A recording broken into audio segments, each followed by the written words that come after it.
Hello, welcome to this lesson in Algebra 1. We're going to now conquer kind of the most complicated multiplication you'll have in general when you're multiplying polynomials together. So to set the stage, remember we first started out by multiplying a monomial times something, where we have one term outside the parentheses. Then we talked about multiplying binomials times binomials, where we had two terms times two terms. And now we're going to have a problem like this, and it's easier just to show you rather than tell you.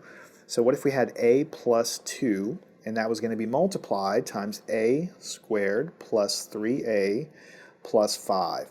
Now you see, this is not a binomial times binomial like last time. This is a binomial times a trinomial, right? So you have two terms times three terms, and you could have even more complicated problems. You could have two terms times 4 or 5 terms here, or you could have 3 terms in front and 4 terms in the second set of parentheses. Well, let me ask you a question.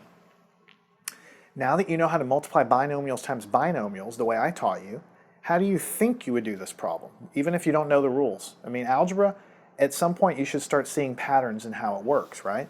Well, if you cover up the 5, if the 5 wasn't even there, so there was 2 terms in here, you already know how to do that. You take a times this and a times that, and then you go here and you do 2 times this and 2 times that, but now you have a third term. So what do you think you do?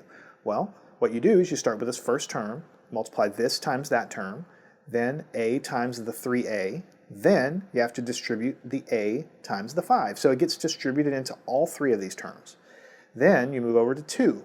You distribute them here, you distribute them here, you distribute them here. And that's the blueprint for how you multiply any two polynomials together. Every term you have on the outside gets multiplied times every term in the second polynomial. Then you move to the next term and you do exactly the same thing. And then you keep doing it until you've multiplied everything together, and then you simplify terms. So for this case,